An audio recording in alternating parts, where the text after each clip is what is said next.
Tá gravando. Bom, pessoal, vou começar a palestra. A estimativa são 15 minutos. E aí quem for chegando depois vai poder ver a palestra gravada.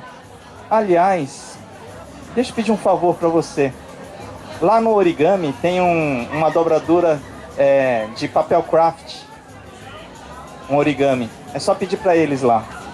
Esqueci o meu demo aqui. É lá no pessoal do origami, é só pedir para eles. Pode trazer o periquito também, faz uns grandes. Bom, pessoal, vamos lá. Boa tarde. Quem de vocês é pai ou quem de vocês é pai e tem filhos na faixa de escolar ainda? Você? Quem é professor? Ninguém? Vamos lá. Qual o desafio dessa palestra? É como levar a programação e robótica e educação maker para todo o Brasil. Mas antes eu preciso contar uma história para vocês, que em 2015 eu participei de um evento de projetos inovadores em educação, chamado Edu4Me. Para resumir uma longa história, eu fiquei em primeiro lugar nesse evento, foram 8 finalistas, 5 jurados, e eu venci de maneira unânime com a ideia de uma escola online de programação e robótica. Para quem foi para um evento só para ver como era o evento e saiu vencedor de forma unânime, eu cheguei à conclusão que aquilo deveria ser uma boa ideia, porque não sairia desse evento vencedor. Mas como tudo começou? Em janeiro de 2015 eu levei meu filho para uma escola de programação e robótica para assistir uma aula demonstrativa. E o que aconteceu? Ele amou a aula. Ele não queria sair de lá. Se deixasse ele até meia-noite, ele ficava assistindo a aula. Imagina o seu filho querer ficar na escola até meia-noite. Imagina essa situação. Impossível, porque as crianças hoje, elas não querem ficar na escola. Então eu vi que tinha algo muito interessante e foi quando eu me envolvi com esse tema, acabei chegando a esse evento e sendo vencedor. Essa palestra do Mitch Resnick, que é do MIT, para quem não sabe, ele é o criador do Scratch. Quem de vocês já brincou de Scratch? Levanta a mão. Alguém já foi nas oficinas aqui de Scratch? Não? Tem umas oficinas, recomendo muito que vocês vão conhecer ali o Teteus Bionic, o Matheus, que inclusive fez palestra. E por que criar um software fácil, visual e divertido para aprender programação? Eu gosto muito dessa pergunta. Aprender a programar ou programar para aprender? Essa é uma pergunta interessante. Por quê? Porque as pessoas têm um mito de achar que meu filho não gosta de programação e robótica, ele gosta mais de esportes. É um mito, porque na verdade a programação ajuda em qualquer situação. Um exemplo, inglês. Algum de vocês estuda inglês aqui para ser tradutor e intérprete de inglês? Não. Você estuda inglês para conquistar novos mundos, para você conquistar novos espaços. E quando você aprende programação e robótica, você dá à criança e ao jovem a possibilidade dele construir coisas que ele antes não achava que era possível. Então, por isso que programação e robótica é o primeiro mito. Não é só para quem vai seguir a área tecnológica. Mas, obviamente, a gente tem no mercado de trabalho um aumento de empregos na área de tecnologia e a gente tem uma falta de pessoas capacitadas. Então, caso a criança tenha talento para essa área, ela tem um caminho muito positivo a seguir. E voltando um pouco mais na minha história, porque eu falei da minha história em 2015, agora eu vou voltar bastante. Eu sou um japonês baiano que nasceu em Salvador em 1968 e eu assisti o Queen ao vivo no Rock in Rio 1. Então tem essa cara aqui conservada, mas eu assisti o Queen ao vivo no Rock in Rio 1. Alguém estava lá no Rock in Rio? Não? Mas eu sei que tem gente com inveja aqui de eu ter assistido o Queen, concorda? Aí os roqueiros aí estão com inveja. Mas o fato é que eu fiz Escola Técnica Federal de Eletrônica, depois eu fiz Engenharia Elétrica na Unicamp. E olha que interessante, eu fiz Escola Técnica de Eletrônica, Engenharia Elétrica na Unicamp, que é uma das melhores faculdades, mas eu não segui essa carreira, porque eu terminei a faculdade só para terminar, porque eu não queria seguir a carreira de engenheiro eletrônico. Eu fui me aventurar em abrir agências digitais. Só que tem um problema, eu achei que eu tinha achado o meu caminho, quando na verdade a coisa estava muito mais na minha cara. Minha mãe, ela é professora, foi ela que me ensinou origami quando eu tinha 6 anos de idade. E eu sempre faço uma homenagem para o meu pai e para minha mãe. Eles moram em Salvador ainda. E eles cuidam de uma praça voluntariamente há mais de 15 anos. Eu já fui lá levar água no carro para regar a praça, então eu sou testemunha. Então a minha mãe, ela é a pessoa mais maker que eu conheço. Ela me ensinou origami, me ensinou tricô, aprendi crochê, aprendi a fazer flor de pano, tudo com minha mãe. Então a história estava meio traçada, só que eu não captei essa mensagem. Na verdade o que eu gosto mesmo é de dar aula. Não, engenharia não é minha praia. E a curiosidade é que eu acabei caindo aqui num espaço como esse, acabei caindo nesse universo maker, o que prova que a vida realmente dá muitas voltas. Eu fazia engenharia, achei que não ia servir para nada e de repente eu estou envolvido com a educação maker. Mas qual é o cenário atual da educação, pessoal? Não é nada agradável. Porque você vê as crianças e jovens conectados, concorda? Eles não estão conectados o tempo todo. Só que estar conectado não quer dizer que você está aprendendo. Estar conectado quer dizer que você só está conectado, mas não necessariamente aprendendo. E como é que estão as salas de aula? A gente tem uma máxima, quando a gente fala em eventos de educação, que se um professor do século passado entrar na escola hoje, ele dá aula, porque a escola ainda tem um formato tradicional. Então a gente tem um problema, porque você tem escolas inovadoras, como a Morim Lima. Quem conhece a Morim Lima? Pesquisem depois, a Morim Lima é uma das escolas mais inovadoras, e ela é uma escola municipal que fica aqui no Butantã. É uma das escolas mais inovadoras, onde não tem sala de aula, não tem divisão por séries, e eles trabalham por projetos. E o Projeto Gente, do Rio de Janeiro, eu não conheci pessoalmente ainda, mas também é um espaço de aprendizado muito diferente do que a gente está acostumado. Então, qual é o grande desafio? Se fala muito das competências do século XXI, que é trabalho em equipe, resiliência, criatividade. Você tem colaboração, inovação, e tudo isso você não consegue na escola como ela é hoje. Então a gente tem um problema, a gente sabe que existe problema, e a gente precisa solucionar esse problema. E qual é uma das soluções desse problema? O movimento maker. Eu adoro essa frase do Aristóteles, que é fazendo que se aprende a fazer aquilo que se deve aprender a fazer. Parece trava-língua, né? Mas é isso, a gente só aprende fazendo. Quem de vocês participou de oficinas aqui? Levanta a mão.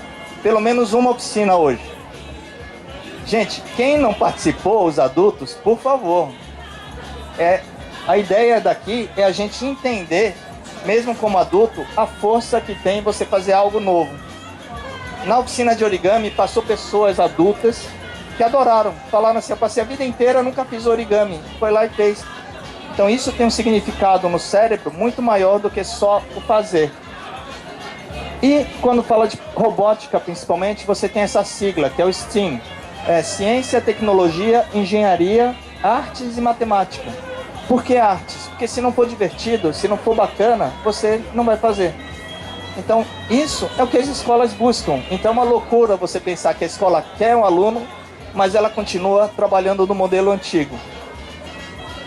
E quais são os pilares da aprendizagem criativa? Trabalhar por projetos, trabalhar em pares, em equipes. Quem de vocês perceber, as pessoas trabalham muito em pares, em equipes, para descobrir os problemas. Paixão e play, brincar. Se você não brincar, não tem aprendizado. E aqui uma curiosidade para quem quiser se aprofundar mais nesse tema. Em dezembro do ano passado, eu tive o prazer de assistir uma palestra da Karen Kato. Ela é fenomenal. Ela foi secretária da Educação dos Estados Unidos e ela fez uma palestra no Brasil.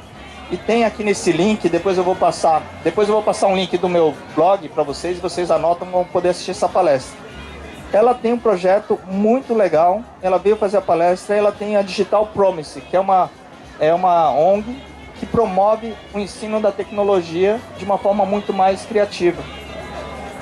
E agora, fazendo a propaganda aqui do origami, vou circular aqui alguns origamis, vai e volta, tá, gente?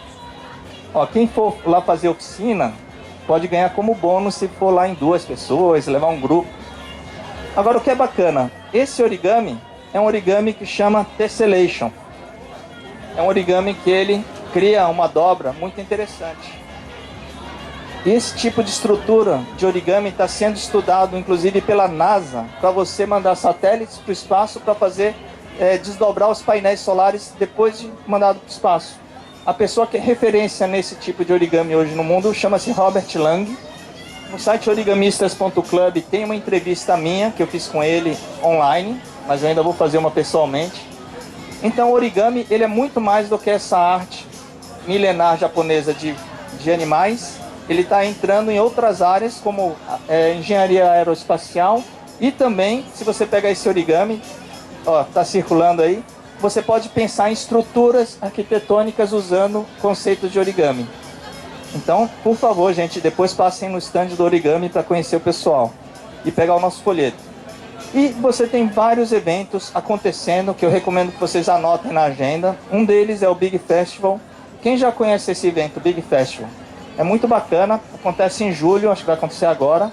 E são vários desenvolvedores de games aqui. Só para vocês terem uma ideia, imagina vocês chegarem num lugar que tem 50 jogos. Meu filho queria morar lá, né? Ele chegou lá e falou, só saio daqui à noite. Então, o Big Festival, o Fic Maker, foi um evento que aconteceu na USP. Inclusive, essa foto é do Robopisca, tá aqui atrás, o pessoal. E eu levei meus filhos lá. Meu filho matou a aula, matou não, né? E eu falei, filho, hoje você não vai pra aula, você vai pro Fic Maker. E ele foi lá, foi muito mais interessante do que ir pra escola naquele dia. Por que que as escolas não levam as crianças lá num evento como esse? E olha quem eu conheci, Alexandre Henderson. Tem gente que ficou com ciúme agora, né? Conheci e dei um origami para ele. E o Caio é o meu mais novinho, os dois estão circulando aí pelo evento. Eu também levei ele outro dia no mesmo evento. Você tem o Scratch Day, que é um evento que acontece regularmente para promover o Scratch no mundo. E o Arduino Day, que foi onde eu conheci aquele rapaz. Quem já conheceu o Matheus, o Teteus Bionic? Gente, quem não conheceu o Matheus, por favor, passa lá do lado da oficina de origami, conheçam. Ele tem 11 anos. Quando eu vi esse rapaz dando palestra, eu falei, gente, paixão à primeira vista. Então ficou super parceria e lógico que ele ganhou um origami top, né? O meu origami que chama Tessellation. Então o Matheus está aí junto com a gente. E agora, começando a fechar um pouco aqui a palestra, a Marina que está ali. A Marina ela é idealizadora do Tech Campus, a gente se conheceu pessoalmente hoje, mas foi uma sinergia fenomenal. Faz tempo, mas pessoalmente foi hoje. E o que aconteceu? Sabe aquelas horas que você fala assim, caramba, né? Eu ganhei aquele evento há 2 anos atrás e eu ficava indignado porque eu falava, gente, eu não acho alguém para ser co-founder junto comigo. E aí foi sinergia total, porque a Marina tem o que eu não tenho. Ela já está criando várias oficinas de Tech Campus, inclusive vai ter no Engenho Maker. E a história dela é muito parecida, né? Foi em Stanford, né? Isso. Ela foi em Stanford, levou os filhos e eles participaram de uma semana chamada Tech Campus. E os filhos dela amaram. E ela quis, de todo jeito, trazer para o Brasil e já trouxe. E agora a gente vai juntar ainda mais as forças. E eu vou passar só um pedaço do vídeo aqui, porque esse vídeo está no site techcampus.com.br. Eu vi esse vídeo, eu amei.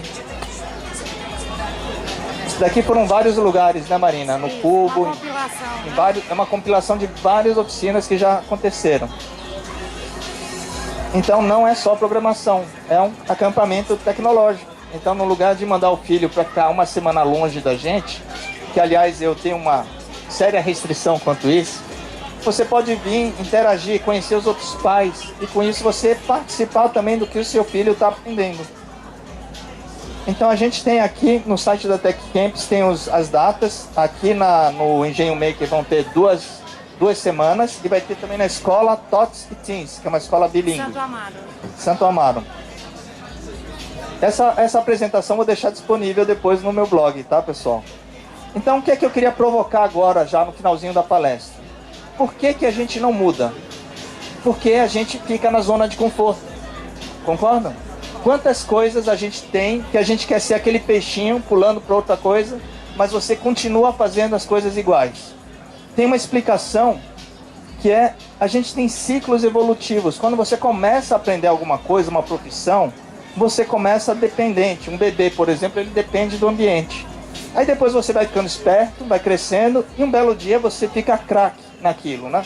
Vocês têm um emprego de vocês, concordam? Então vocês se sentem bons naquilo. Os professores se sentem bons naquilo que eles estão fazendo. Só que tem um problema. Isso é um ciclo. Então a cada período você precisa desconstruir, destruir e começar outro ciclo. Tanto é que você quando... Lembra da palmatória e da chinelada? Hoje, se você fala que usa isso, você é preso até. Mas já foi uma técnica de aprendizado. Assim como colocar os alunos enfileirados para receber conteúdo, é uma técnica que ainda está em decadência. E a gente tem que ter coragem para assumir um novo mundo. E aí eu vou citar Lala Denzelin, é o segundo nome, ninguém entendeu, né? Lala Denzelin. Ela é uma minha mentora, eu fiz um curso muito bacana com ela. Eu destaco um detalhe que ela fala da Planolândia. O que é Planolândia? Imagina um mundo plano, onde só existe figuras 2D. Se aparecer uma figura geométrica 3D, ele vai ser visto como algo completamente estranho.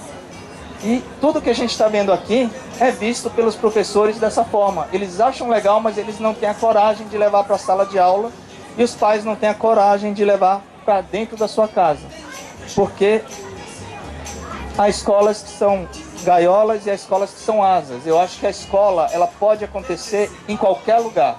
Hoje está acontecendo uma das melhores escolas que eu conheço, que é o Maker Fest. Cabe a vocês criar dentro da sua casa, ou inclusive trazer, indicar pessoas para o Tech Campus para participar da imersão e conhecerem um novo mundo. E para fechar a palestra, pessoal, essa é a casa onde eu morei 40 anos em Salvador. Meus pais não sabem, está sendo gravado, né? Tudo é isso, né? Depois eles vão olhar o vídeo. Eu tenho um plano maligno, que eles vão mudar de casa. E eu fiquei imaginando, gente, uma casa dessa, com um quintal maravilhoso, poderia fazer um espaço maker, com impressora 3D, como vocês viram quem estava na palestra de Fab Labs. Então eu olho para essa casa e eu consigo imaginar, no lugar de alugar, a gente criar um espaço, um mini engenho maker lá em Salvador. Então se vocês conhecerem amigos de Salvador, vamos fazer um Tech Campus, né, Marina, em Salvador. Então eu olho espaços como esse, imagino quantas casas existem assim disponíveis para a gente criar as nossas escolas, ao invés da gente reclamar das escolas que estão aí. Porque se a gente esperar a escola mudar, a gente vai esperar sentado, como eu estou esperando a escola dos meus filhos mudarem. Então, pessoal, obrigado pela atenção. Essa oficina aqui, ó, só para vocês terem uma ideia, o meu filho mais velho está ensinando Scratch para essa garotada. Olha a cara de alegre dos meninos. Então, tá aqui os meus sites. Essa palestra vai estar no blog marciocabe.com e no origamistas.com vocês vão ver esses exemplos de origami. Gente, obrigado.